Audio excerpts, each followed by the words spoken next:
La Bible en français courant. Introduction au livre de Daniel. Le livre de Daniel raconte d'abord comment 4 jeunes juifs, emmenés parmi d'autres en exil par Nabuchodonosor, demeurèrent inébranlablement fidèles à leur Dieu. La première partie, chapitres 1 à 6, contient 6 récits assez indépendants les uns des autres, montrant à quel type de pression, de menaces ou de châtiment les Juifs pouvaient être soumis par leurs persécuteurs. C'est ici, par exemple, qu'on retrouvera le fameux récit de Daniel dans la fosse aux lions, au chapitre 6. La seconde partie, chapitres 7 à 12, raconte 4 visions accordées par Dieu à Daniel.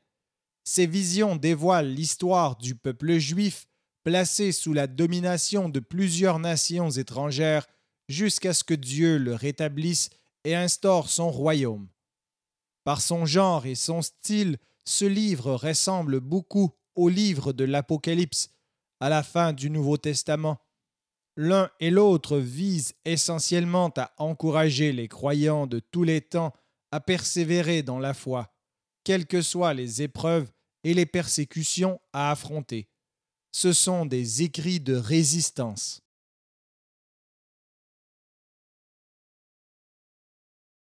Daniel, chapitre 1. Daniel et ses compagnons à Babylone.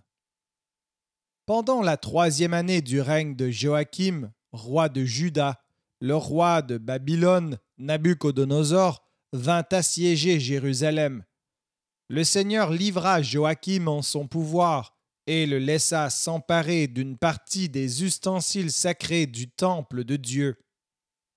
Nabuchodonosor emmena des prisonniers en Babylonie et déposa le butin dans le temple de ses dieux, dans la salle du trésor. Nabuchodonosor ordonna au chef de son personnel, Ashpenaz, de choisir parmi les Israélites quelques garçons de la famille royale ou de famille noble. Ces jeunes gens ne devaient présenter aucun défaut physique. Ils devaient avoir bonne apparence et être remplis de sagesse, de connaissance et de discernement, afin de pouvoir entrer au service du roi dans son palais. On leur enseignerait la langue et les écritures des Babyloniens. Le roi prescrivit qu'on leur fournisse chaque jour la nourriture et le vin de la table royale et qu'on les instruise durant 3 ans.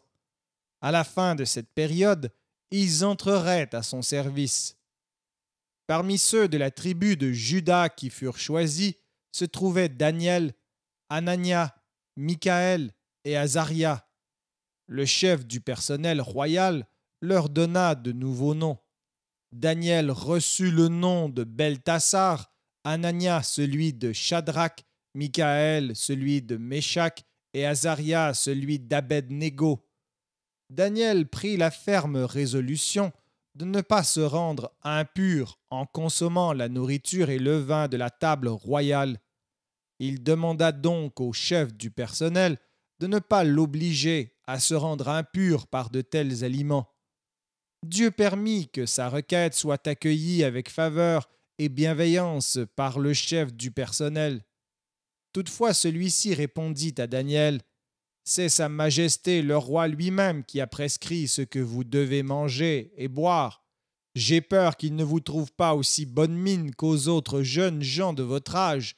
Ainsi, à cause de vous, le roi pourrait me faire couper la tête. » Alors Daniel dit à l'homme chargé par le chef du personnel de s'occuper de Anania, de Michaël, d'Azaria et de lui-même : « Je t'en prie, fais un essai avec nous pendant 10 jours.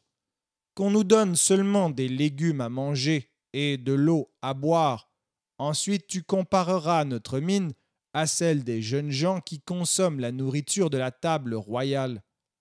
À ce moment-là, tu agiras envers nous d'après ce que tu auras vu. » L'homme accepta cette proposition et fit un essai de 10 jours avec Daniel et ses compagnons.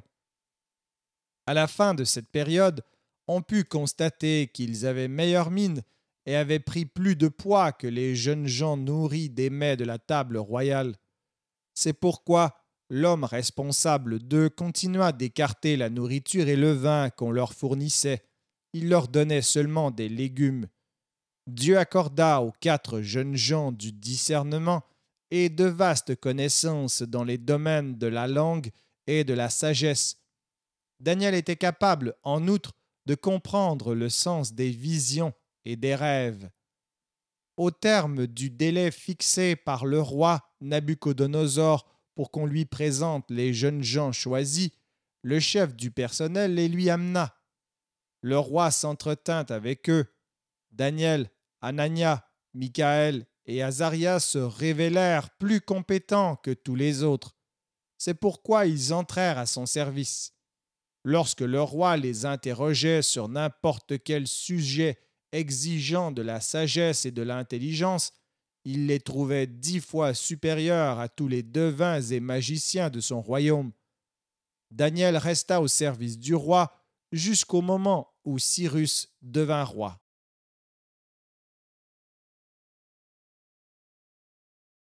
Daniel, chapitre 2.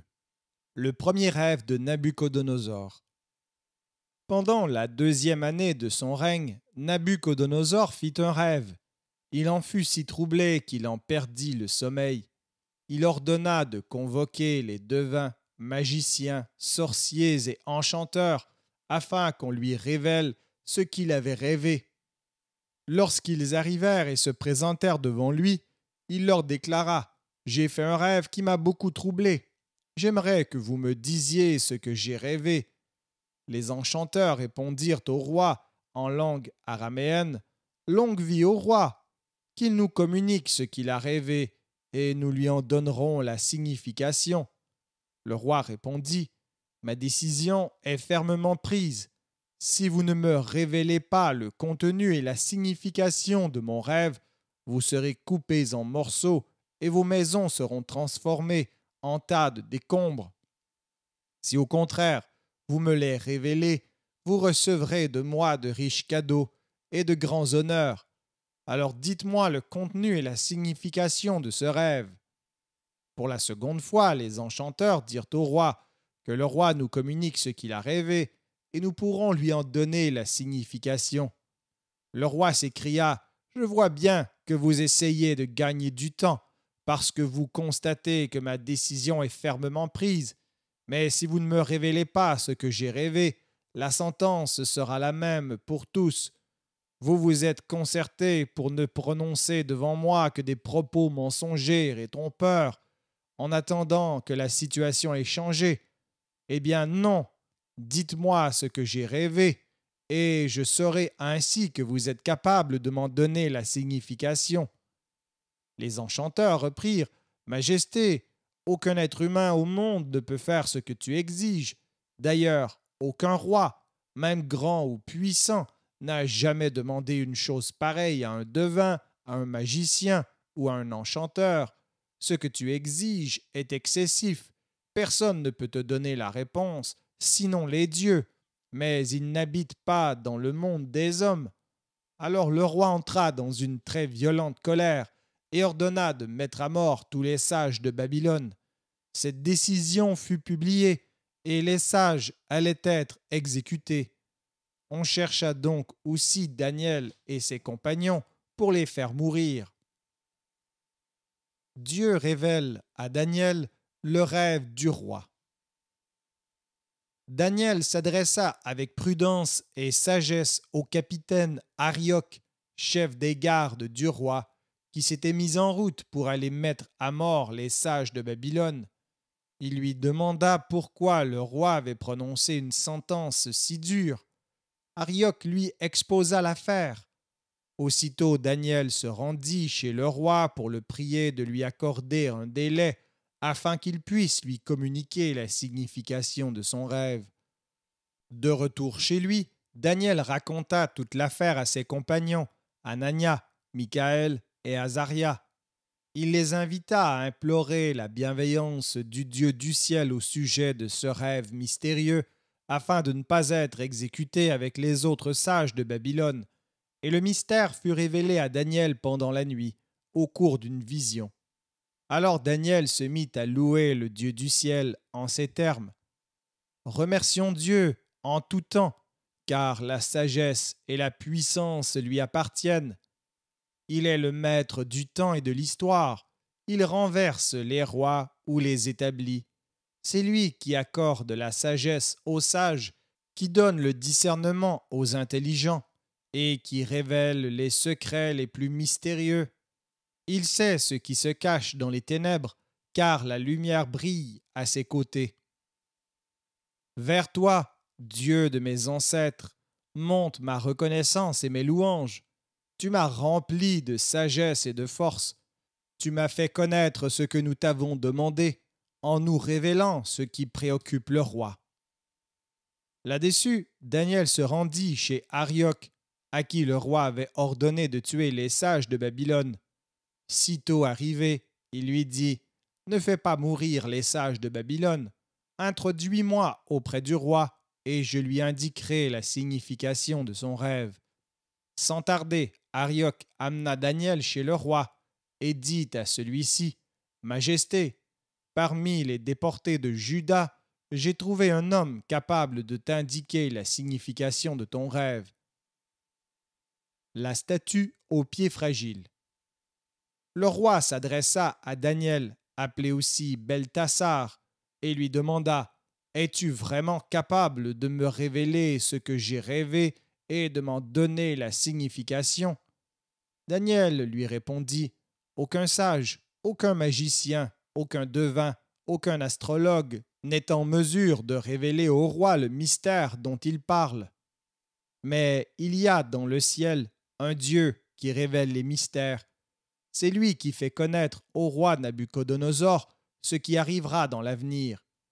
Eh bien, voici la vision que tu as eue durant ton sommeil. Lorsque tu t'es couché, tu t'es mis à penser à l'avenir. Alors, celui qui révèle les mystères t'a montré ce qui arrivera.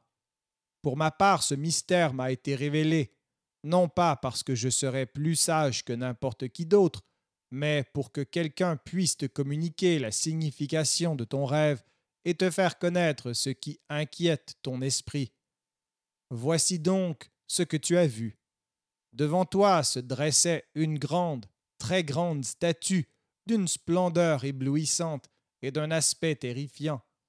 La tête de la statue était en or pur, sa poitrine et ses bras en argent, son ventre et ses cuisses en bronze, ses jambes en fer et ses pieds moitié en fer et moitié en terre cuite. Tu as contemplé cette statue jusqu'au moment où une pierre s'est détachée de la montagne sans intervention humaine. Elle est venue frapper les pieds en fer et en terre cuite de la statue et les a fracassés. Alors, d'un seul coup, le fer et la terre cuite, ainsi que le bronze, l'argent et l'or, furent réduits en poussière que le vent emporta, comme des brins de paille lorsqu'on vanne les céréales en été. Aucune trace n'en subsista. Quant à la pierre qui avait frappé la statue, elle devint une grande montagne remplissant toute la terre. Tel fut le rêve du roi. Maintenant, en voici la signification. Tu es le plus grand de tous les rois. Le Dieu du ciel t'a donné la royauté, la puissance, la force et l'honneur. Il a placé sous ton autorité les êtres humains, les animaux et les oiseaux. Tu en es le maître partout où ils demeurent. Eh bien, la tête en or, c'est toi. Un autre royaume, moins puissant que le tien, s'élèvera après toi. Ensuite, un troisième royaume, représenté par le bronze, s'étendra à toute la terre. Un quatrième royaume, dur comme le fer, lui succédera. Comme le fer écrase, pulvérise et broie tout, ce royaume écrasera et broiera les royaumes précédents. Enfin, ainsi que tu l'as constaté, les pieds et les orteils de la statue étaient faits en partie de terre cuite et en partie de fer. Cela signifie que ce royaume manquera d'unité. Il y aura en lui quelque chose de la solidité du fer, puisque tu as vu le fer mêlé à la terre cuite, mais les orteils où le fer et la terre cuite étaient mélangés, montrent qu'une partie de ce royaume sera forte et une autre partie fragile. Ils indiquent aussi que des rois s'allieront par des mariages, mais ces alliances ne seront pas solides, pas plus que l'alliage du fer et de la terre cuite. À l'époque de ces rois-là, le Dieu du ciel établira un royaume qui ne sera jamais détruit et dont la souveraineté ne passera jamais à une autre nation. Ce royaume écrasera tous les royaumes précédents et mettra fin à leur existence, puis il subsistera éternellement. C'est ce qu'annonce la pierre que tu as vue se détacher de la montagne sans intervention humaine pour venir broyer le fer, le bronze, la terre cuite, l'argent et l'or de la statue. Le grand Dieu t'a fait connaître ainsi ce qui arrivera par la suite. Ton rêve est une authentique révélation et son interprétation est digne de confiance. Alors le roi Nabuchodonosor se jeta le visage contre terre, rendit hommage à Daniel et ordonna qu'on lui présente des sacrifices et des offrandes de parfums. Puis il dit à Daniel, « Votre Dieu est vraiment le plus grand de tous les dieux et le maître des rois. Lui seul révèle les mystères, puisque tu as été capable de me dévoiler ce mystère-ci. » Ensuite, le roi accorda à Daniel de grands honneurs et lui remit de nombreux et importants cadeaux. Il le nomma gouverneur de la province de Babylone et chef suprême des sages de Babylone. Sur une demande de Daniel, le roi confia à Shadrach, Méshach et Abednego des postes dans l'administration de la province de Babylone. Quant à Daniel, il devint conseiller à la cour royale.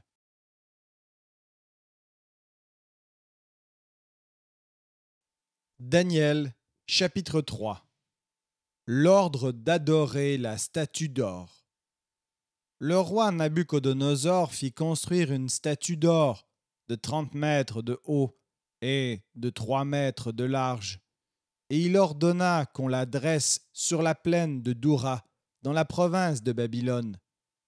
Ensuite, il envoya des messagers convoquer les satrapes, les préfets, les gouverneurs, les conseillers, les trésoriers, les juges, les magistrats et tous les autres fonctionnaires des provinces.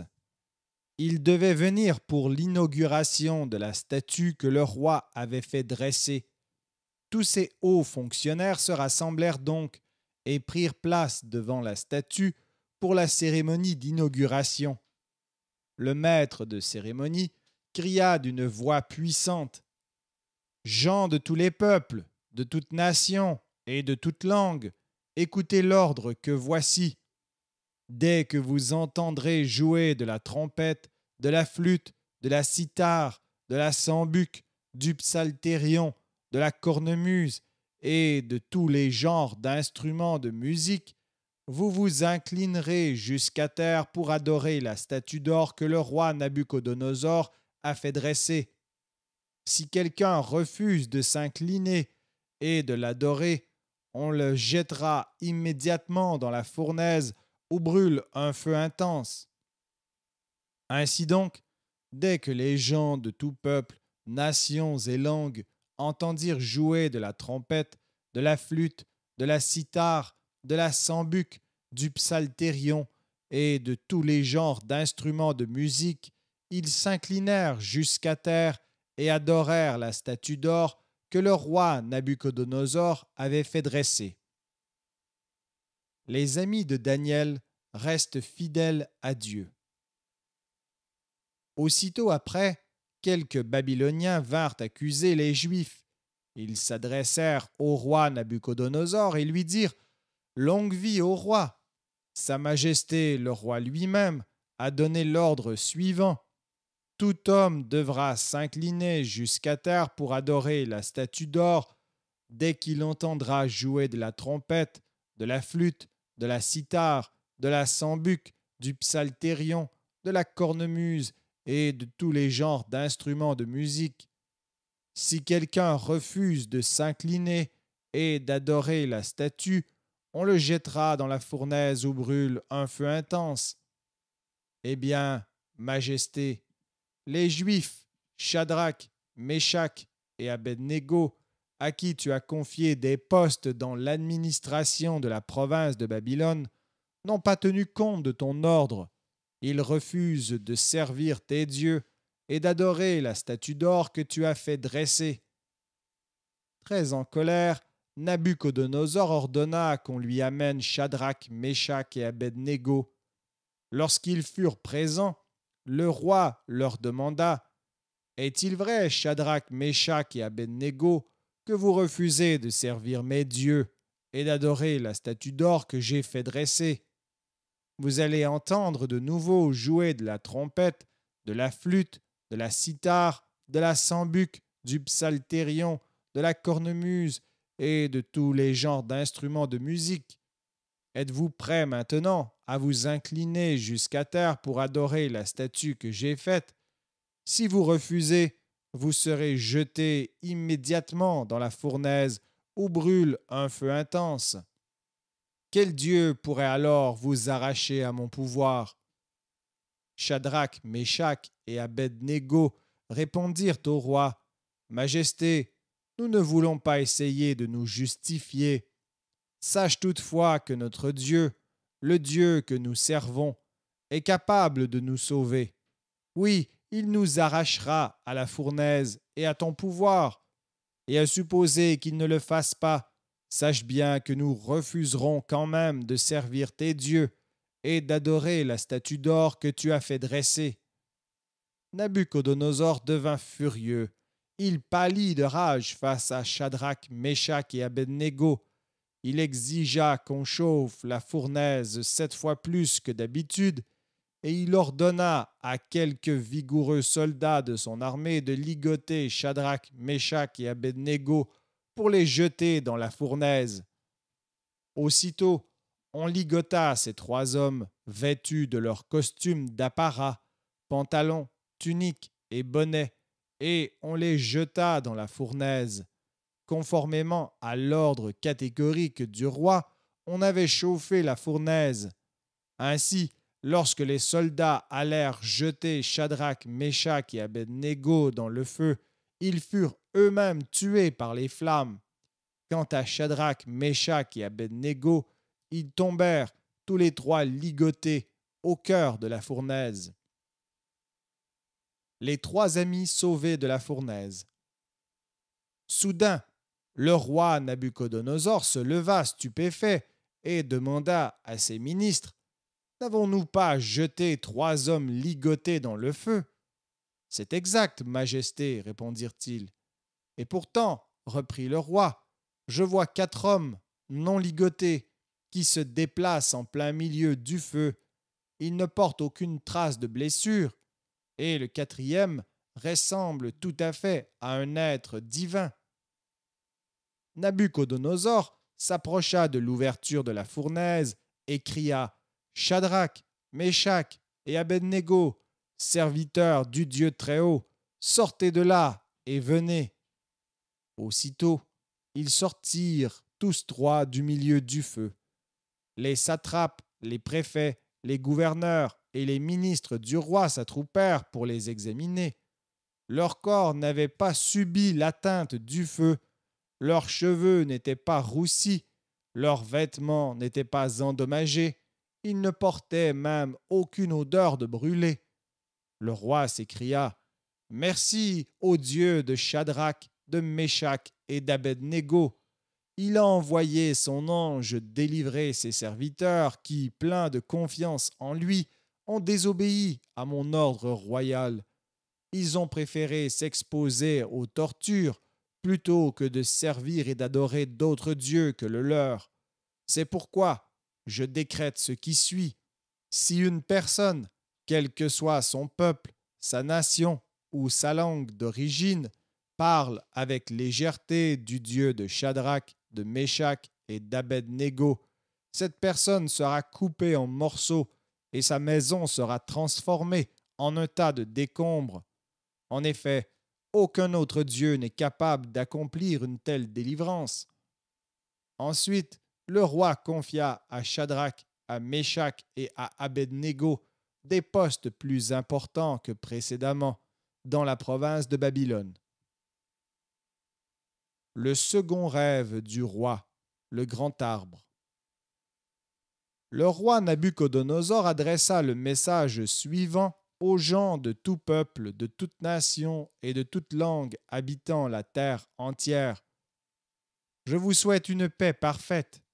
Il m'a paru bon de faire connaître les prodiges et les miracles que le Dieu Très-Haut a accomplis en ma faveur. Ces prodiges sont si grands, ces miracles sont si puissants.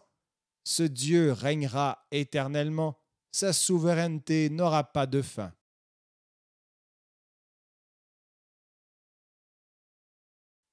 Daniel, chapitre 4. Moi, Nabuchodonosor, je passais des jours tranquilles et heureux dans ma résidence royale. Une nuit, couché sur mon lit, je fis un rêve qui me tourmenta. En effet, ce que j'avais vu était effrayant. J'ordonnai de rassembler auprès de moi tous les sages de Babylone, afin qu'on m'indique la signification de ce rêve. Dès que les devins, les magiciens, les enchanteurs et les astrologues furent arrivés, je leur racontai mon rêve. Mais ils furent incapables de m'en donner la signification. Le dernier à se présenter devant moi fut Daniel. Cet homme qui porte aussi le nom de Beltassar, dérivé du nom de mon Dieu, est animé de l'esprit des dieux saints. Je lui racontai mon rêve. Beltassar, chef des devins, lui dis-je, je sais que tu es animé de l'esprit des dieux saints, de sorte qu'aucun mystère ne t'embarrasse. Indique-moi donc la signification de ce que j'ai vu en rêve. Pendant que j'étais couché sur mon lit, voici ce que j'ai vu. Au milieu de la terre se dressait un arbre immense. Cet arbre devint toujours plus grand et plus puissant. Son sommet atteignait le ciel. Il était visible jusqu'aux extrémités du monde. Son feuillage était magnifique. Il portait des fruits si abondants que tout être y trouvait de quoi se nourrir. Les bêtes des champs s'abritaient sous son ombre. Les oiseaux faisaient leur nid dans ses branches. Toute créature tirait de lui sa subsistance. Couché sur mon lit, je vis ensuite un ange de Dieu, un être toujours vigilant descendre du ciel. Il cria d'une voix puissante: abattez cet arbre, coupez ses branches, dépouillez-le de ses feuilles et dispersez ses fruits. Que les bêtes s'enfuient loin de lui et que les oiseaux abandonnent ses branches. Mais laissez en terre la souche avec les racines au milieu de l'herbe des champs. Entourez-la d'une chaîne de fer et de bronze. Qu'elle soit trempée par la rosée, qu'elle se nourrisse d'herbe comme les animaux, que sa raison cesse d'être celle d'un homme et soit remplacée par l'instinct d'une bête, qu'elle demeure dans cet état pendant 7 ans. Cette décision est transmise par les anges de Dieu, les êtres toujours vigilants, afin que tous les vivants reconnaissent que le Dieu Très-Haut est le maître de toute royauté humaine. Il la donne à qui il veut. Il peut même y élever le plus humble des hommes. Tel est le rêve que j'ai fait, moi, le roi Nabuchodonosor. À toi, Beltassar, demande d'indiquer la signification. Aucun des sages de mon royaume n'a pu me la communiquer. Mais toi, tu en es capable, car tu es animé de l'esprit des dieux saints. Daniel explique le rêve au roi. Durant un moment, Daniel, appelé aussi Beltassar, fut épouvanté, terrifié, même par ses pensées. Le roi lui dit: Beltassar, ne te laisse pas effrayer par ce rêve et sa signification. Majesté, répondit Beltassar, si seulement ce rêve et sa signification s'appliquaient à tes ennemis. Tu as vu un arbre grand et puissant, dont le sommet atteignait le ciel et qui était visible du monde entier. Cet arbre au feuillage magnifique portait des fruits si abondants que tout être y trouvait de quoi se nourrir. Les bêtes des champs venaient se mettre à l'abri sous lui, et les oiseaux faisaient leur nid dans ses branches. Eh bien, cet arbre, c'est toi. Tu es devenu grand et puissant, toi aussi. Ta grandeur a atteint le ciel, et ta souveraineté s'est étendue jusqu'aux extrémités du monde. Tu as vu ensuite un ange de Dieu, un être toujours vigilant, descendre du ciel et donner l'ordre suivant. Abattez l'arbre et détruisez-le, mais laissez en terre la souche avec les racines au milieu de l'herbe des champs, et entourez-la d'une chaîne de fer et de bronze. Qu'elle soit trempée par la rosée et partage le sort des animaux durant 7 ans. Majesté, voici ce que cela signifie, conformément à la décision prise par le Dieu Très-Haut à ton égard. Tu vas être chassé d'entre les humains. Tu vivras parmi les animaux sauvages. Tu te nourriras d'herbes comme les bœufs. Tu seras trempé par la rosée. Tu demeureras dans cet état pendant 7 ans, jusqu'à ce que tu reconnaisses que le Dieu Très-Haut est le maître de toute royauté humaine et qu'il la donne à qui il veut. Enfin, l'ordre de laisser subsister la souche de l'arbre avec ses racines signifie ceci: la royauté te sera rendue dès que tu auras reconnu que le Dieu du ciel est le maître. Alors que Sa Majesté le roi daigne accueillir favorablement mon conseil, qu'il renonce à ses péchés et à ses fautes, qu'il pratique la justice et soit bon envers les pauvres. Peut-être ainsi le temps de sa prospérité se prolongera. Le rêve se réalise. Tous les événements prédits au roi Nabuchodonosor s'accomplirent. En effet, 1 an plus tard, le roi se promenait sur la terrasse du palais royal de Babylone, et il s'écria: « Voilà Babylone, la grande ville que j'ai bâtie comme résidence royale. Elle montre combien ma puissance est grande, combien mon pouvoir est glorieux. » À l'instant même où le roi prononçait ces mots, une voix venant du ciel déclara: « Roi Nabuchodonosor, écoute cette proclamation. Le pouvoir royal t'est retiré. Tu vas être chassé d'entre les humains. Tu vivras parmi les animaux sauvages et tu te nourriras d'herbes comme les bœufs. Tu demeureras dans cet état pendant 7 ans, jusqu'à ce que tu reconnaisses que le Dieu Très-Haut est le maître de toute royauté humaine et qu'il la donne à qui il veut. » Aussitôt cette parole se réalisa. Nabuchodonosor fut chassé d'entre les humains. Il se mit à manger de l'herbe comme les bœufs, et son corps fut trempé par la rosée. Sa chevelure devint aussi longue que des plumes d'aigle, et ses ongles aussi grands que des griffes d'oiseaux. La guérison de Nabuchodonosor. À la fin des 7 années, déclara Nabuchodonosor, je levai les yeux vers le ciel, et ma raison humaine me fut rendue. Je remerciai le Dieu Très-Haut, qui vit éternellement. Je me mis à le louer et à proclamer sa gloire. Sa souveraineté n'a pas de fin, sa royauté dure à jamais. Les habitants de la terre, aussi nombreux soient-ils, ne comptent pour rien devant lui. Il traite comme il lui plaît tant les êtres célestes que les humains. Personne ne peut s'opposer à son pouvoir ou lui reprocher ce qu'il fait. La raison humaine me fut donc rendue à ce moment-là. Pour la gloire de mon règne, la dignité et la splendeur royale me furent rendues également. Mes ministres et mes hauts fonctionnaires s'empressèrent de venir me chercher. Je fus rétabli dans ma royauté, et je reçus plus d'honneur encore qu'auparavant. C'est pourquoi maintenant, moi, Nabuchodonosor, je loue, j'exalte, je glorifie le roi du ciel. Tout ce qu'il entreprend est droit, toutes ses actions sont justes. Il a même le pouvoir d'humilier ceux qui se conduisent avec orgueil.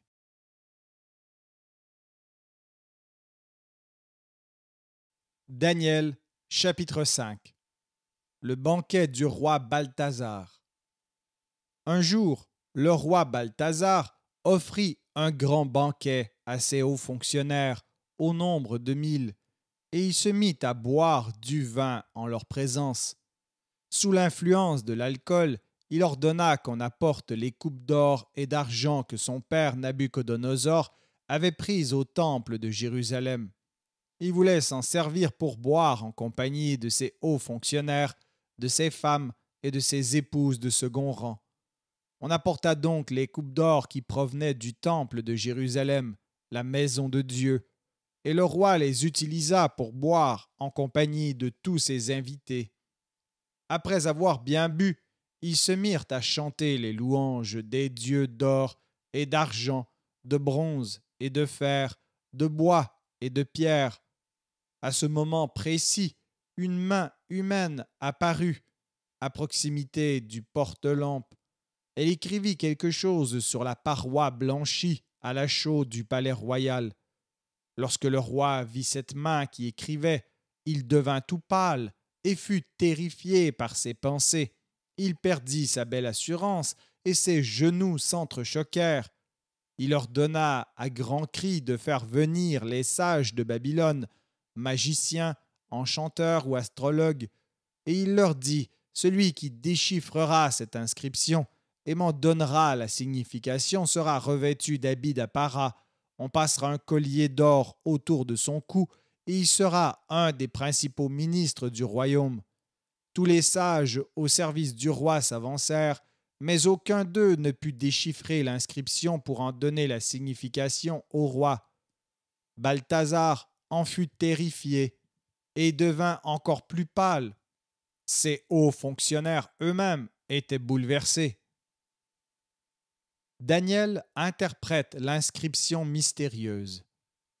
La reine-mère entendit les cris poussés par le roi et par ses hauts fonctionnaires. Elle entra dans la salle du banquet et déclara: « Longue vie au roi! Il ne faut pas te laisser terrifier par tes pensées et en perdre toute couleur. Dans ton royaume, il y a un homme qui est animé de l'esprit des dieux saints. À l'époque de ton père, on a découvert en lui une clairvoyance, une intelligence et une sagesse pareilles à la sagesse des dieux. C'est pourquoi ton père, le roi Nabuchodonosor, l'avait nommé chef des devins, magicien, enchanteur et astrologue. Il possède un esprit exceptionnel, du discernement, de l'intelligence et la capacité d'expliquer les rêves, de déchiffrer les énigmes et de résoudre les problèmes. Eh bien, qu'on fasse venir cet homme, ce Daniel, à qui le roi avait donné le nom de Belthassar. Il révélera la signification de cette inscription. » On conduisit donc Daniel devant le roi, qui lui demanda: « Es-tu bien Daniel, ce déporté judéen que le roi mon père a ramené au pays de Juda? J'ai entendu dire que tu es animé de l'esprit des dieux et que tu possèdes de la clairvoyance, de l'intelligence et une sagesse exceptionnelle. On vient de m'amener les sages et les magiciens pour qu'ils déchiffrent l'inscription que voici et m'en donnent la signification. Mais ils n'en ont pas été capables.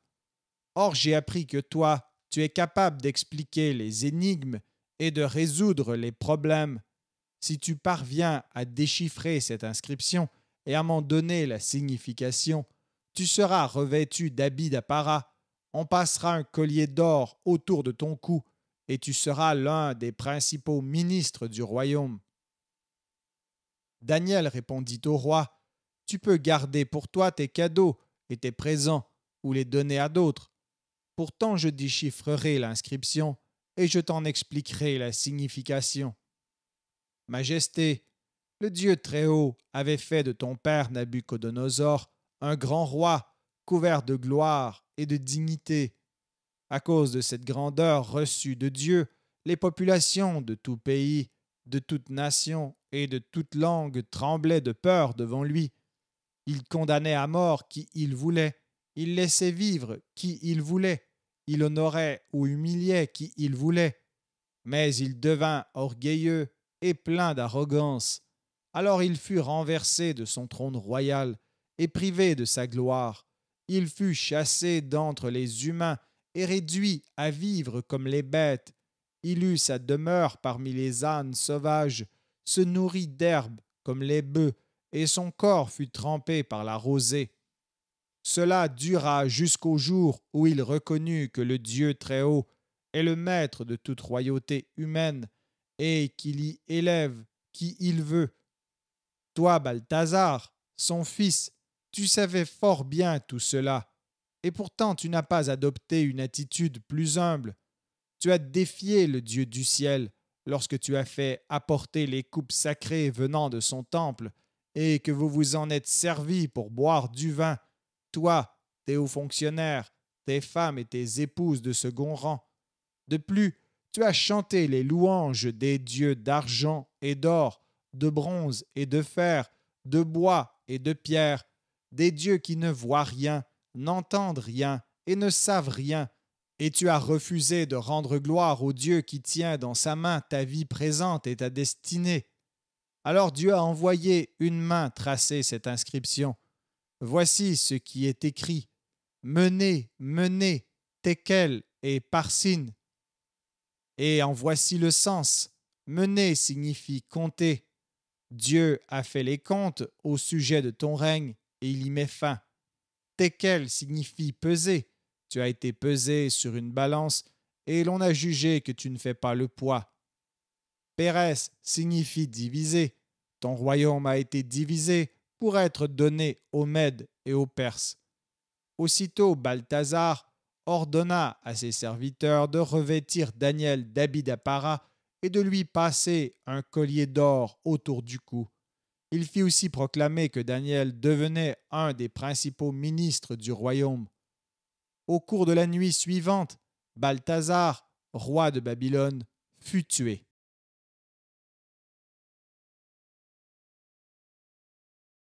Daniel, chapitre 6. Et Darius le Mède accéda à la royauté à l'âge de 62 ans. Les ennemis de Daniel lui tendent un piège.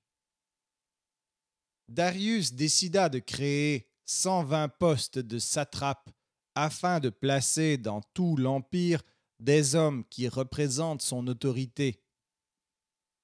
Il nomma à leur tête 3 surintendants à qui les satrapes devraient rendre compte de leur administration, de telle manière que personne ne puisse nuire aux intérêts du roi. Daniel était l'un des surintendants. Il surpassait les 2 autres et tous les satrapes par ses capacités exceptionnelles, si bien que le roi avait l'intention de lui confier une responsabilité relative à l'empire tout entier. Alors les autres surintendants et les satrapes se mirent à chercher si Daniel avait commis des erreurs au préjudice de l'empire, mais ils ne purent trouver aucune faute ni aucun manquement, car il était parfaitement honnête. Il n'y avait vraiment rien à lui reprocher. Ces hommes se dirent donc: nous n'aurons aucun motif pour accuser Daniel, à moins de trouver quelque chose en relation avec la loi de son Dieu. Sans tarder, les 2 surintendants et les satrapes se rendirent chez le roi et lui dirent: longue vie au roi Darius. Les surintendants de l'empire, les préfets, les satrapes, les ministres et les gouverneurs ont tenu conseil et proposent au roi de promulguer et publier un décret impérial de la teneur suivante. Durant une période de 30 jours, quiconque adressera une prière à un dieu ou à un être humain autre que le roi lui-même devra être jugé dans la fosse aux lions. Que le roi promulgue donc ce décret et le signe, de telle sorte qu'il ne puisse pas être modifié, conformément à la loi des Mèdes et des Perses, qui est irrévocable. Là-dessus, le roi Darius signa le document du décret. Daniel est jeté dans la fosse aux lions. Lorsque Daniel apprit qu'un tel décret avait été signé, il regagna sa maison. À l'étage supérieur, il ouvrit les fenêtres orientées vers Jérusalem. C'est là que 3 fois par jour, il se mettait à genoux pour prier et louer son Dieu. Il le fit comme d'habitude. Ses adversaires arrivèrent en hâte et le trouvèrent en train de prier et d'implorer son Dieu. Ils se rendirent donc chez le roi et lui dirent: Le roi n'a-t-il pas signé un décret prévoyant que, durant une période de 30 jours, quiconque adresserait une prière à un dieu ou à un être humain autre que le roi lui-même devrait être jeté dans la fosse aux lions? C'est effectivement la décision qui a été prise, répondit le roi, conformément à la loi des Mèdes et des Perses qui est irrévocable. Eh bien, Majesté, reprirent ces hommes, Daniel, l'un des déportés du pays de Juda, n'a de respect ni pour toi, ni pour le décret que tu as signé. 3 fois par jour, il prie son Dieu. Lorsque le roi entendit ces paroles, il en fut profondément chagriné et se mit en tête d'épargner Daniel. Jusqu'au coucher du soleil, il chercha un moyen de le sauver. Mais les adversaires de Daniel ne tardèrent pas à revenir et dirent au roi: Le roi sait bien que, selon la loi des Mèdes et des Perses, un décret ou un règlement promulgué par lui ne peut pas être modifié. Alors, sur un ordre du roi, on amena Daniel et on le jeta dans la fosse aux lions. Le roi lui dit: Seul ton Dieu que tu sers avec tant de persévérance pourra te sauver. On apporta une pierre qu'on plaça sur l'ouverture de la fosse. Le roi y appliqua son cachet personnel, de même que le cachet de ses hauts fonctionnaires, afin que personne ne puisse modifier la situation de Daniel. Le roi regagna ensuite son palais pour la nuit. Il refusa toute nourriture, et bien qu'il n'arrivât pas à dormir, il refusa aussi tout divertissement. Daniel sort sain et sauf de la fosse aux lions. Dès les premières lueurs de l'aube, le roi se leva et se rendit en hâte à la fosse aux lions. Tandis qu'il en approchait, il appela Daniel d'une voix affligée. « Daniel, serviteur du Dieu vivant, est-ce que ton Dieu, que tu sers avec tant de persévérance, a pu t'arracher aux griffes des lions ?» Daniel lui répondit: « Longue vie au roi. Oui, mon Dieu a envoyé son ange fermer la gueule des lions, et ils ne m'ont fait aucun mal. En effet, je n'étais pas coupable envers Dieu, et je n'avais commis aucune faute non plus à l'égard du roi. » Rempli de joie, le roi donna l'ordre de remonter Daniel de la fosse. Dès qu'il en fut sorti, on constata qu'il ne portait aucune blessure, parce qu'il avait eu confiance en son Dieu. Le roi ordonna ensuite d'arrêter les hommes qui avaient dénoncé Daniel, et on les jeta dans la fosse aux lions, avec leurs femmes et leurs enfants. Les lions les attaquèrent et leur broyèrent les os avant même qu'ils aient atteint le fond de la fosse. Ensuite, le roi Darius adressa le message suivant aux gens de tout peuple, de toute nation et de toute langue habitant la terre entière. Je vous souhaite une paix parfaite. Je décrète ce qui suit.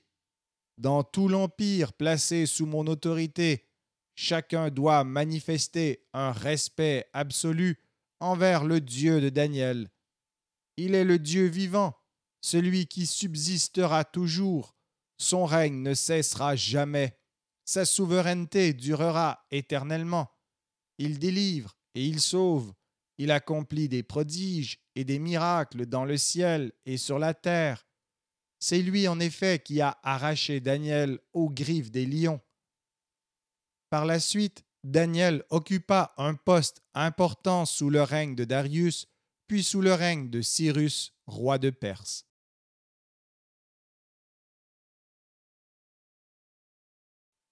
Daniel, chapitre 7.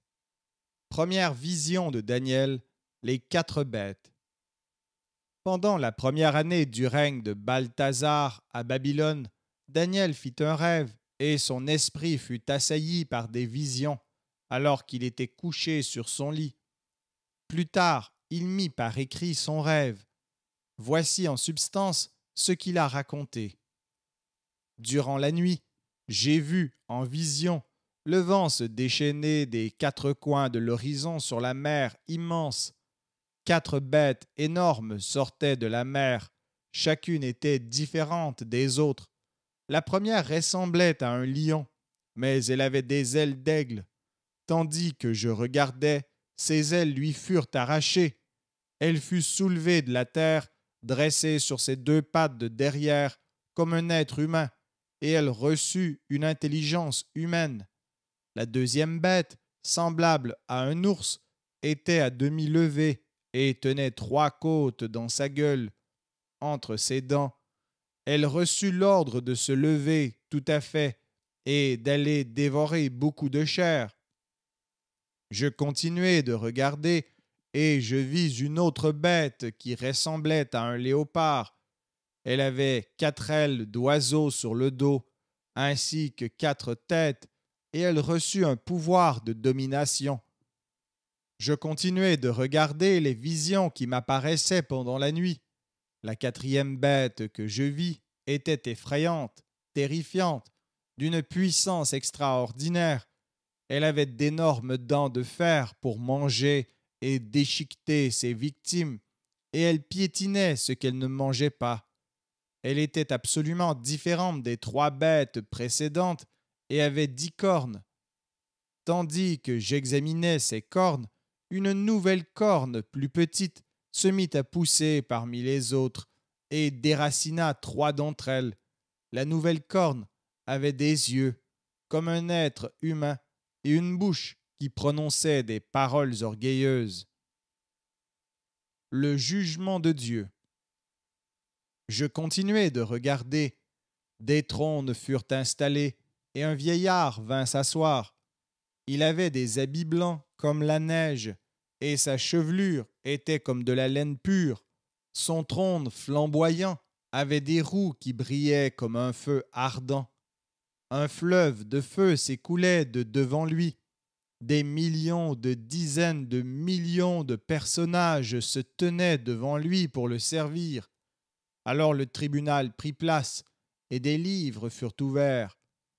Je continuai de regarder à cause des paroles orgueilleuses et bruyantes que la petite corne prononçait. Et tandis que je regardais, la quatrième bête fut tuée.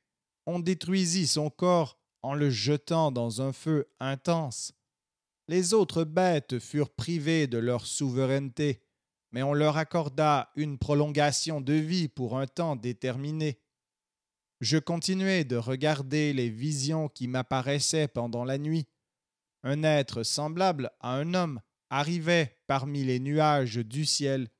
Il s'avança en direction du vieillard, devant lequel on le conduisit. La souveraineté, la gloire et la royauté lui furent données, afin que les populations de tout pays, de toute nation et de toute langue le servent. Sa souveraineté durera éternellement et n'aura pas de fin, et son royaume ne sera jamais détruit. L'interprétation de la première vision. L'angoisse me saisit, moi, Daniel, jusqu'au plus profond de mon être, tant ces visions étaient terrifiantes. Je m'approchai d'un des personnages présents et je lui demandai le sens véritable de ce que j'avais vu. Il m'en fit alors connaître la signification. Ces quatre bêtes énormes représentent quatre royaumes d'origine terrestre. Après eux, le peuple qui appartient en propre au Dieu très haut recevra la royauté et il la conservera à tout jamais. Ensuite, je désirais être au clair au sujet de la quatrième bête, celle qui était absolument différente des trois autres. Elle était effrayante au plus haut point, avec ses dents de fer et ses griffes de bronze. Elle mangeait et déchiquetait ses victimes, et elle piétinait ce qu'elle ne mangeait pas. Je me renseignai également à propos des 10 cornes que la bête avait sur la tête. Et à propos de la corne qui s'était mise à pousser et avait fait tomber 3 d'entre elles, cette corne-là avait des yeux et une bouche prononçant des paroles orgueilleuses, et elle paraissait plus grande que les autres. Tandis que je regardais, elle faisait la guerre au peuple de Dieu et était en train de triompher. Mais le vieillard s'avança et rendit justice au peuple qui appartient en propre au Dieu Très-Haut. Lorsque le temps fut venu, le peuple de Dieu entra en possession de la royauté. L'explication suivante me fut donnée. La 4e bête représente un 4e royaume terrestre, différent de tous les autres. Ce royaume dévorera toute la terre, la piétinera et la déchiquettera. Les 10 cornes représentent 10 rois qui se succéderont à la tête de ce royaume. Un 11e roi, différent des précédents, prendra le pouvoir après en avoir écarté 3 autres. Il prononcera des paroles insolentes à l'égard du Dieu Très-Haut et opprimera le peuple qui lui appartient en propre. Il formera le projet de modifier le calendrier et les lois religieuses du peuple de Dieu, et celui-ci sera livré à son pouvoir pendant 3 ans et demi. Ensuite, le tribunal céleste siégera et le privera de sa souveraineté. Cette souveraineté sera anéantie, définitivement détruite. La royauté, la souveraineté et la grandeur de tous les royaumes terrestres seront attribués au peuple qui appartient au Dieu Très-Haut. La royauté de ce peuple durera éternellement, et toutes les puissances du monde lui obéiront et le serviront. Ici se termine le récit. Quant à moi, Daniel, je fus absolument terrifié par mes pensées. Je devins tout pâle et je ne cessai pas d'y réfléchir.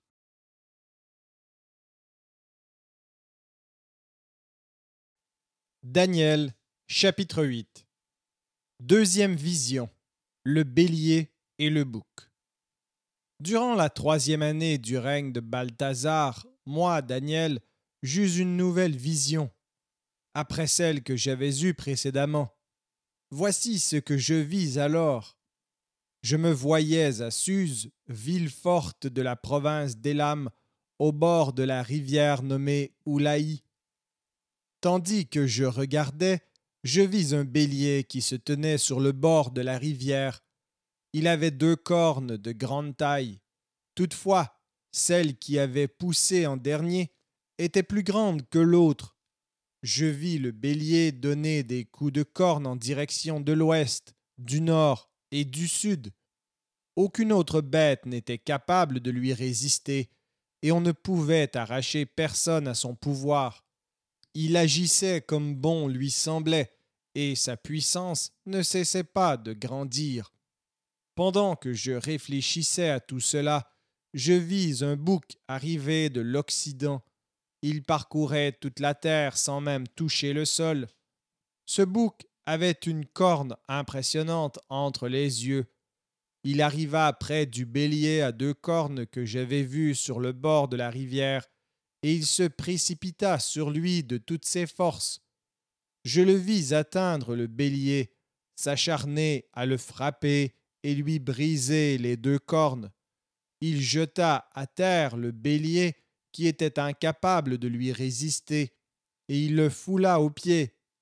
Personne ne put l'arracher à son pouvoir.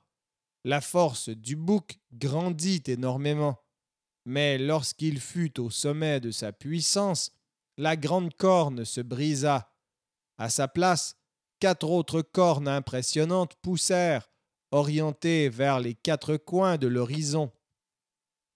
De l'une d'elles, la plus petite, sortit une nouvelle corne qui étendit sa puissance démesurée vers le sud, l'est et le plus beau des pays. Elle se dressa également contre les êtres célestes. Elle jeta à terre plusieurs d'entre eux, ainsi que plusieurs astres, et les foula aux pieds. Elle s'attaqua même au chef des êtres célestes, supprima le sacrifice qu'on lui offrait chaque jour, et profana l'emplacement de son sanctuaire. les êtres célestes furent livrés avec perversité en son pouvoir, en même temps que le sacrifice de chaque jour. La corne jeta à terre le culte fidèle. Elle réussit dans tout ce qu'elle entreprit. J'entendis alors un ange qui parlait. Un autre ange lui demanda: Combien de temps dureront les événements annoncés par la vision? Pendant combien de temps le sacrifice quotidien sera-t-il supprimé? La perversité dévastatrice régnera-t-elle? Le sanctuaire et les êtres célestes seront-ils foulés aux pieds? Le premier ange lui répondit: Il faut que s'écoulent 2300 soirs et matins. Ensuite, le sanctuaire sera consacré de nouveau. L'interprétation de la deuxième vision.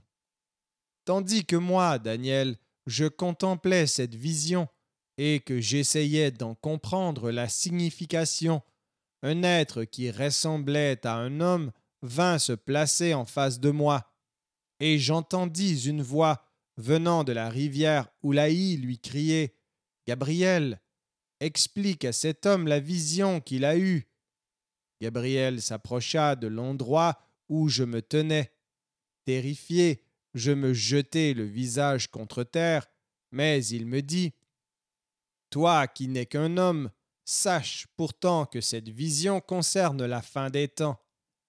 Pendant qu'il me parlait, j'avais toujours le visage contre terre, et je perdis connaissance. Il me toucha et me remit debout. Puis il me dit: Je vais te révéler ce qui arrivera au moment déjà fixé, où la colère de Dieu prendra fin. Le bélier à 2 cornes que tu as vu représente les empires Mèdes et Perses. Le bouc, c'est le royaume grec. La grande corne placée entre ses yeux représente le premier roi. Lorsque la corne fut brisée, 4 autres cornes poussèrent à sa place. Ce sont 4 royaumes qui prendront la place du précédent, mais qui n'auront pas sa puissance. Quand ces royaumes toucheront à leur fin et que les pécheurs auront mis le comble à leurs péchés, un roi arrogant et expert en tromperie surgira. Sa puissance grandira sans pourtant que cela vienne de lui-même. Il causera des ravages extraordinaires. Il réussira dans tout ce qu'il entreprendra, allant jusqu'à exterminer des gens puissants et même le peuple qui appartient en propre à Dieu. Plein d'habileté, il parviendra à tromper les autres. Dans son orgueil, il exterminera beaucoup de gens qui se croient en sécurité, et il se dressera contre le prince des princes. C'est alors qu'il sera brisé, sans intervention humaine. Voilà l'explication digne de foi de ce que tu as vu au sujet des soirs et des matins. Mais garde cette vision secrète, car elle concerne une époque encore lointaine. À ce moment-là, moi, Daniel, je m'effondrai, et je fus ensuite malade pendant quelques jours. Lorsque je fus rétabli, je repris mon service auprès du roi. J'étais encore bouleversé par cette vision, car je ne la comprenais pas.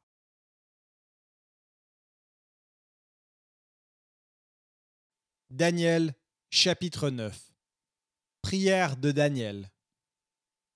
Durant la première année où Darius, fils de Xerxès, de la dynastie Mède, régna sur le royaume babylonien, moi, Daniel, je consultai les livres sacrés afin de comprendre la signification de ce que le Seigneur avait communiqué au prophète Jérémie concernant les 70 années pendant lesquelles Jérusalem devait être en ruine. Je me mis à jeûner et, vêtu d'habits en étoffe grossière, la tête couverte de cendres, je me tournai vers le Seigneur Dieu pour le prier et lui adresser des supplications. Je présentai au Seigneur mon Dieu cette prière de confession des péchés. Ah, Seigneur, Dieu grand et redoutable, tu maintiens ton alliance avec ceux qui obéissent à tes commandements, et tu restes fidèle envers ceux qui t'aiment, nous avons désobéi, nous avons péché, nous sommes coupables, nous nous sommes révoltés contre toi. Nous nous sommes détournés de tes commandements et de tes règles. Nous n'avons pas écouté tes serviteurs, les prophètes, qui ont parlé de ta part à nos rois, à nos chefs, à nos ancêtres et au peuple tout entier. Toi, Seigneur, tu es sans faute. Nous ne pouvons que nous humilier comme en ce jour, nous, habitants de Jérusalem, gens de Juda et tous les autres Israélites, proches ou lointains, dispersés dans les pays où tu les as chassés à cause de leur infidélité à ton égard. Oui, Seigneur, honte à nous, à nos rois, nos chefs et nos ancêtres, car nous t'avons désobéi. Mais toi, Seigneur notre Dieu, dans ta bienveillance, tu nous pardonnes, bien que nous nous soyons révoltés contre toi. Nous ne t'avons pas écouté lorsque tu nous ordonnais d'obéir aux lois que tu nous communiquais par tes serviteurs les prophètes. Le peuple d'Israël en entier a violé ta loi et s'est détourné pour ne pas écouter tes instructions. Alors, à cause de nos désobéissances, la malédiction promise dans la loi de Moïse, ton serviteur, s'est déversée sur nous. Tu as réalisé ce que tu avais annoncé au sujet de nous-mêmes et des chefs qui nous gouvernent. Tu as fait venir sur nous, à Jérusalem, des malheurs tels qu'on n'en a jamais vu ailleurs dans le monde. Conformément à ce qui est écrit dans la loi de Moïse, tous ces malheurs nous sont arrivés. Et nous, Seigneur notre Dieu, nous ne t'avons pas supplié de t'apaiser. Nous ne nous sommes pas détournés de nos péchés. Nous n'avons pas tenu compte de ta ferme résolution. C'est pourquoi tu n'as pas manqué de faire venir sur nous ces malheurs. En effet, Seigneur notre Dieu, tu es juste dans tout ce que tu fais, mais nous n'avons pas écouté tes instructions. Seigneur notre Dieu, lorsque tu as fait sortir ton peuple d'Égypte grâce à ta force irrésistible, tu as acquis une renommée qui subsiste encore aujourd'hui. Mais nous avons désobéi et nous sommes coupables. Seigneur, renouvelle tes bienfaits. Détourne ton ardente colère de Jérusalem, ta ville, ta montagne sacrée, à cause de nos fautes et des péchés de nos ancêtres. Les nations qui nous entourent couvrent d'insultes Jérusalem et ton peuple. Écoute donc, Seigneur notre Dieu, la prière et les supplications que je t'adresse. Par égard pour toi-même, regarde avec bonté ton sanctuaire dévasté. Mon Dieu, écoute bien, regarde attentivement, vois l'état de dévastation de notre ville, cette ville qui t'est consacrée. En te présentant nos supplications, nous ne comptons pas sur nos mérites, mais sur ton amour infini. Seigneur, écoute-nous. Seigneur, pardonne-nous. Seigneur, sois attentif. Par égard pour toi, mon Dieu, interviens sans tarder en faveur de cette ville et de ce peuple qui te sont consacrés. La prophétie des 70 périodes. Je continuai de prier, de confesser mes fautes et celles d'Israël, mon peuple, et d'adresser mes supplications au Seigneur, mon Dieu, au sujet de sa montagne sacrée. Or, tandis que je priais ainsi, l'ange Gabriel, que j'avais vu dans ma vision précédente, s'approcha de moi d'un vol rapide à l'heure où l'on offre le sacrifice de l'après-midi. Il m'instruisit en me disant « Daniel, je suis venu maintenant pour éclairer ton intelligence. Dès que tu as commencé de supplier Dieu, un message a été prononcé de sa part, et je suis venu te le communiquer, car Dieu t'aime. Efforce-toi donc de comprendre ce message et de discerner le sens de la vision. Une période de 70 fois 7 ans a été fixée pour ton peuple et pour la ville où tu demeures. C'est nécessaire pour que la désobéissance prenne fin, que les fautes cessent et que les péchés soient pardonnés, pour que la justice éternelle se manifeste, que la vision et la prophétie s'accomplissent et que le temple de Dieu soit consacré de nouveau. Voici donc ce que tu dois savoir et comprendre. Depuis l'instant où a été prononcé le message concernant le retour d'exil et la reconstruction de Jérusalem jusqu'à l'apparition du chef consacré, il y a 7 périodes de 7 ans. Ensuite, pendant 62 périodes de 7 ans, la ville et ses fortifications seront reconstruites, mais les temps seront difficiles. À la fin de ces 62 périodes, un homme consacré sera tué sans que personne le défende. Puis un chef viendra avec son armée et détruira la ville et le sanctuaire. Toutefois, ce chef finira sous le déferlement de la colère divine, mais jusqu'à sa mort, il mènera une guerre dévastatrice comme cela a été décidé. Pendant la dernière période de 7 ans, il imposera de dures obligations à un grand nombre de gens. Au bout de 3 ans et demi, il fera même cesser les sacrifices et les offrandes. Ce dévastateur accomplira ses œuvres abominables avec rapidité, jusqu'à ce que la fin qui a été décidée s'abatte sur lui.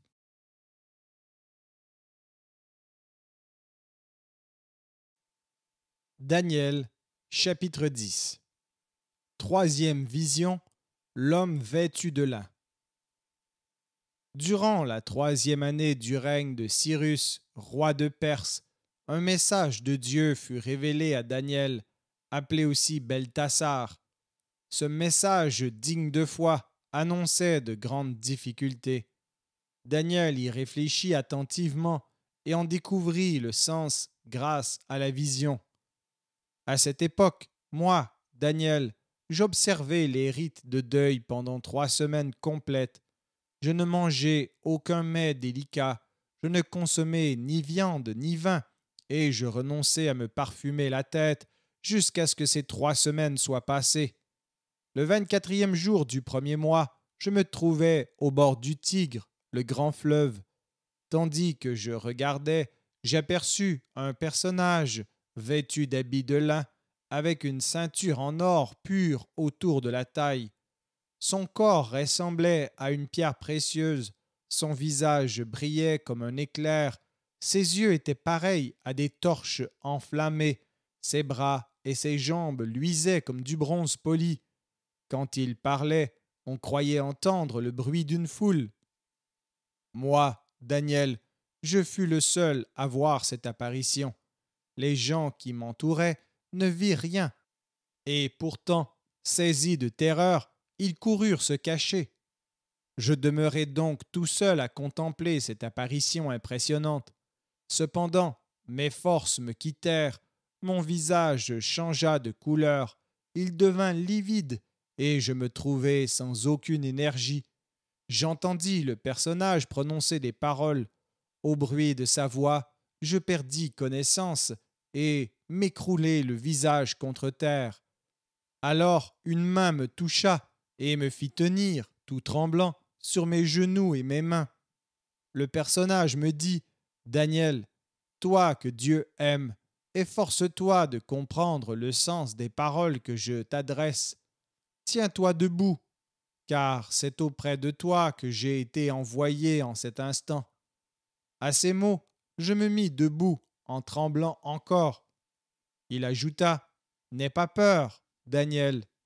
Dès le premier jour où tu as manifesté ton humble soumission envers ton Dieu, en ayant à cœur de comprendre ce qui se passait, ta prière a été entendue, et je me suis mis en route pour t'apporter la réponse. Mais l'ange protecteur de l'Empire perse s'est opposé à moi pendant 21 jours, jusqu'au moment où Michel, l'un des principaux anges, est venu à mon aide. J'ai donc été retenu auprès des rois de Perse. Et maintenant je viens pour te faire comprendre ce qui arrivera à ton peuple dans l'avenir, car voici encore une vision qui concerne ce temps-là. Tandis qu'il m'adressait ces paroles, j'avais le regard fixé au sol, et j'étais incapable de prononcer un mot. Mais un autre être qui avait une apparence humaine vint toucher mes lèvres, et je pus de nouveau ouvrir la bouche et parler. Je dis au personnage qui se tenait en face de moi, « Mon Seigneur, à cause de cette vision, l'angoisse m'a saisi, et je me retrouve sans force. Comment pourrais-je, moi, un homme insignifiant, m'entretenir avec mon Seigneur alors qu'il ne me reste ni force ni souffle ?» Aussitôt, celui qui avait une apparence humaine me toucha de nouveau pour me redonner des forces. Et l'autre personnage me dit, « Homme que Dieu aime, n'aie pas peur, tout va bien pour toi. Reprends courage, retrouve tes forces. » Au fur et à mesure qu'il me parlait, mes forces revenaient. Je lui dis alors, « Mon Seigneur, tu peux me parler, car tu m'as redonné des forces. » Il reprit, « Sais-tu pourquoi je suis venu vers toi? C'est pour t'annoncer ce qui est écrit dans le livre de vérité. Pourtant, j'ai encore à combattre l'ange protecteur de la Perse, et juste au moment où je vais y aller, l'ange protecteur de la Grèce arrive, et personne ne m'aide à combattre ses adversaires, si ce n'est Michel, l'ange protecteur d'Israël. »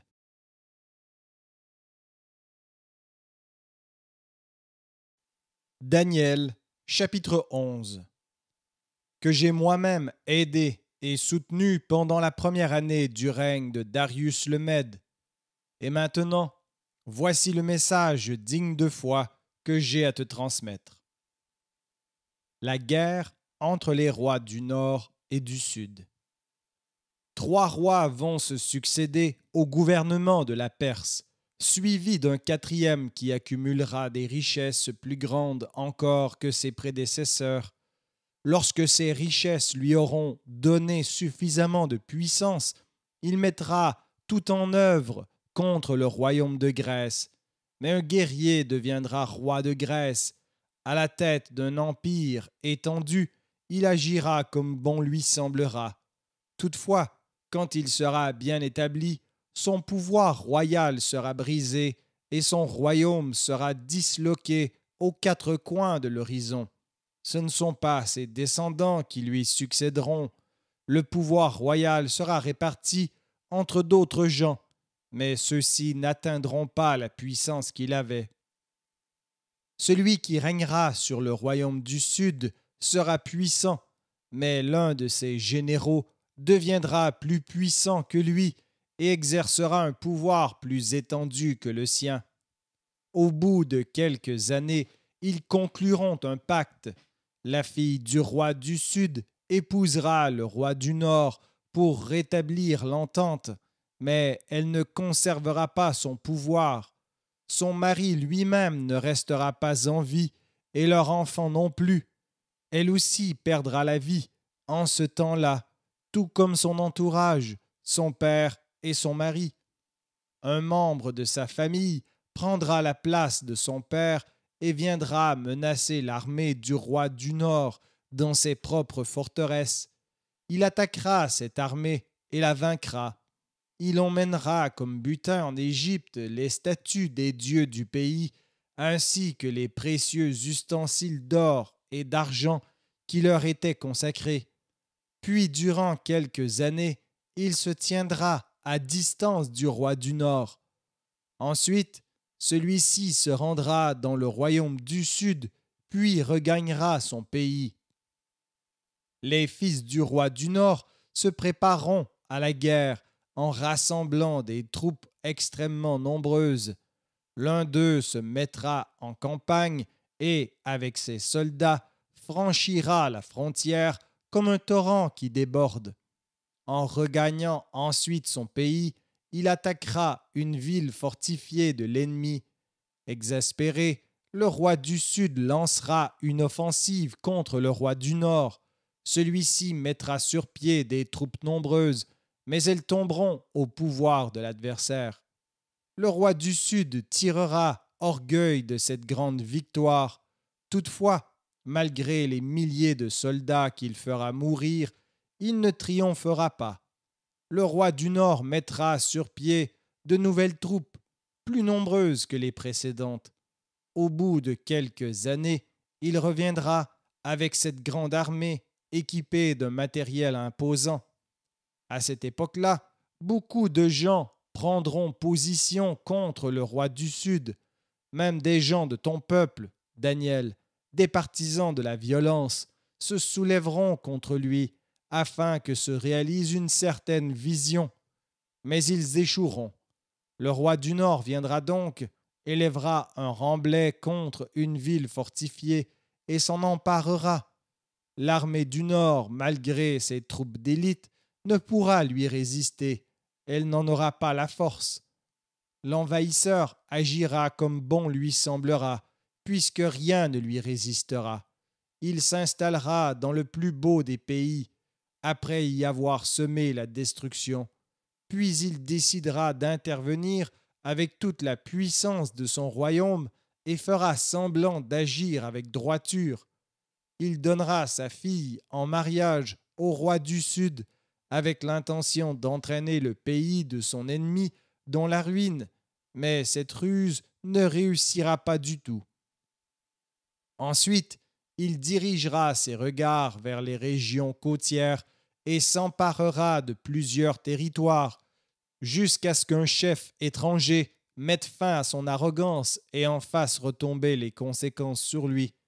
Il tournera alors ses regards sur les cités fortifiées de son propre pays, mais sans pouvoir en tirer profit.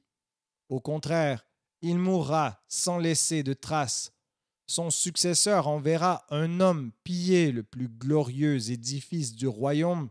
Peu de temps après, ce roi sera brisé, mais non pas publiquement, ni au cours d'une guerre.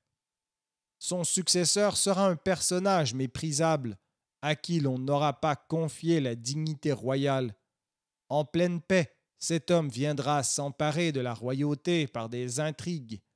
Aucune armée d'invasion ne pourra tenir devant lui. Il les écrasera toutes et il tuera un chef du peuple de l'Alliance. Il profitera des traités conclus avec lui pour user de tromperie, et sa puissance sera de plus en plus grande, malgré le petit nombre de ses partisans. En pleine paix, il se rendra dans les régions les plus prospères de la province pour faire ce que ses ancêtres n'avaient jamais osé faire. Il pillera le pays et distribuera le butin et les richesses à ses partisans. Il projettera même d'attaquer des forteresses, mais tout cela ne durera qu'un certain temps. Convaincu de sa force et de son courage, il partira avec une grande armée contre le roi du Sud. Ce dernier se préparera à combattre avec une armée très grande et extrêmement puissante, mais il ne parviendra pas à lui résister, car il sera victime de manœuvres sournoises. En effet, des gens de son propre entourage le trahiront, tandis que son armée sera en campagne, et un grand nombre de soldats mourront. Les deux rois se retrouveront à la même table, mais comme ils auront le cœur rempli de méchanceté, ils n'échangeront que des paroles mensongères. Leur discussion ne servira à rien, car l'affaire ne s'achèvera qu'au temps fixé. Le roi du Nord partira pour son pays en emportant de grandes richesses. Au passage, il interviendra, comme il l'aura projeté contre le peuple avec qui Dieu a fait alliance, puis il rentrera chez lui. Le moment venu, le roi du Nord se rendra de nouveau dans le royaume du Sud, mais cette fois les choses ne se dérouleront pas comme la fois précédente. Des gens de l'Ouest, arrivant par bateau, viendront s'opposer à lui. Découragé, il rebroussera chemin. Il tournera de nouveau sa rage contre le peuple avec qui Dieu a fait alliance, tout en se concertant avec ceux qui seront infidèles à l'alliance. Des soldats envoyés par lui prendront position devant le sanctuaire fortifié et le profaneront. Ils interdiront le sacrifice qu'on offre chaque jour à Dieu et dresseront sur l'autel l'horreur abominable. Le roi lui-même, par ses flatteries, amènera des gens à rejeter l'alliance, mais tous ceux qui sont fidèles à Dieu resteront fermes dans leur façon d'agir. Les plus intelligents parmi ceux-ci en instruiront beaucoup d'autres. Pendant quelque temps, on assassinera certains d'entre eux, on en brûlera d'autres, on en jettera d'autres encore en prison, après les avoir dépouillés de leurs biens. Au cours de ces persécutions, ils ne recevront que peu d'aide, car beaucoup de ceux qui se joindront à eux le feront par hypocrisie. Parmi les gens intelligents, plusieurs succomberont, et leur mort servira à purifier le peuple, à l'affiner, à le blanchir, pour le moment où viendra la fin. En effet, ce ne sera pas encore le temps de la fin. Le roi agira comme bon lui semblera, plein d'orgueil et se croyant supérieur au Dieu. Il s'exprimera de manière intolérable contre le Dieu des dieux. Il connaîtra le succès jusqu'à ce que la colère divine se manifeste. Alors Dieu accomplira ce qu'il a décidé. Le roi ne respectera pas les dieux que ses ancêtres ont adorés, ni celui que les femmes chérissent particulièrement. En effet, il se considérera comme supérieur à toutes les divinités et n'en respectera aucune. Au lieu de cela, il rendra un culte aux dieux des forteresses, divinité que ses ancêtres ne connaissaient pas. Il lui offrira de l'or, de l'argent, des pierres précieuses et d'autres objets de valeur. Il interviendra contre les villes fortifiées avec l'aide de ce Dieu étranger. Il couvrira d'honneur tous ceux qui accepteront ce Dieu. Il les désignera comme chefs d'un grand nombre de gens et leur attribuera des terres en récompense. À l'époque de la fin, le roi du Sud reprendra les hostilités, mais le roi du Nord foncera sur lui avec ses chars, sa cavalerie et une flotte nombreuse. Il pénétrera avec son armée dans divers pays, en franchissant les frontières comme un torrent qui déborde. Il envahira le plus beau des pays où beaucoup de gens succomberont. Par contre, les Édomites, les Moabites et l'élite des Ammonites échapperont à ses coups. Il étendra sa domination sur d'autres pays, et même l'Égypte ne lui échappera pas. Il s'emparera des trésors de l'Égypte, or, argent et objets précieux. Les Libyens et les Éthiopiens se soumettront à lui, mais des nouvelles en provenance de l'Est et du Nord le terrifieront. Il se mettra en campagne, plein de fureur, pour exterminer un grand nombre de gens. Il dressera ses tentes royales entre la mer et la montagne sacrée du plus beau des pays, et c'est là que la mort le surprendra, sans que personne lui vienne en aide.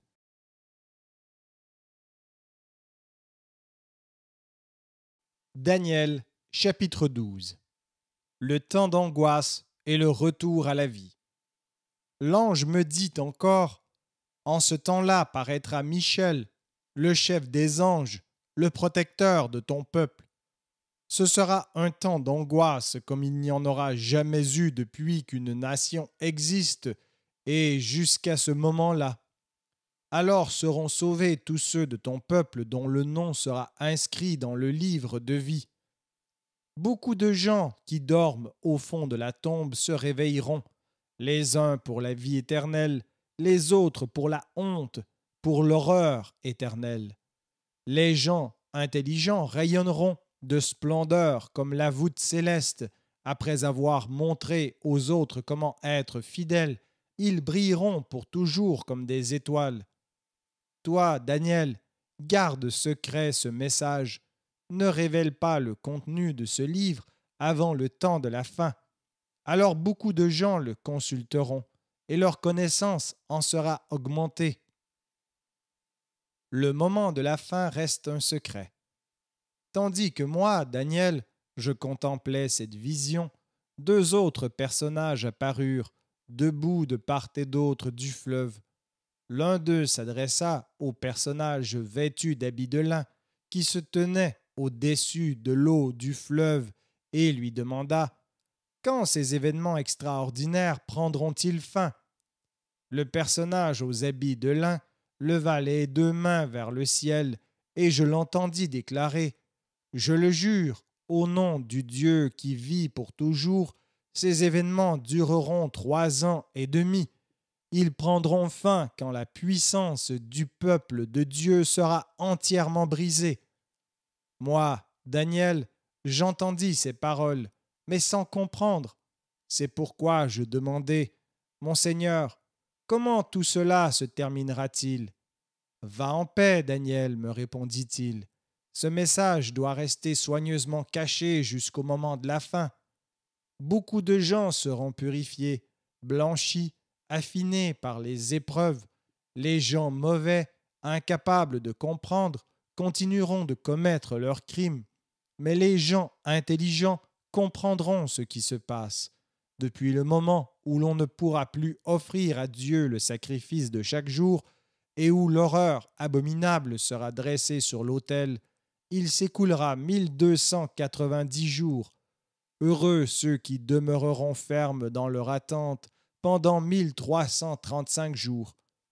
Quant à toi, Daniel, tiens bon jusqu'au bout. Alors tu auras droit au repos, puis tu te relèveras pour recevoir ta récompense à la fin des temps.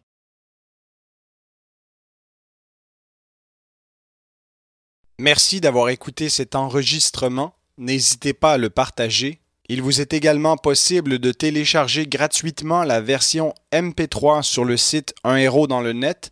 Vous retrouverez le lien dans la description sous cette vidéo. Sur notre chaîne YouTube, vous allez retrouver plusieurs versions audio de la Bible avec beaucoup de ressources pour pouvoir étudier la parole de Dieu. Tout notre contenu vous est offert gratuitement, mais vous pouvez nous faire un don si le Seigneur vous le met à cœur. Abonnez-vous à notre chaîne pour ne rien manquer. Merci encore et que Dieu vous bénisse.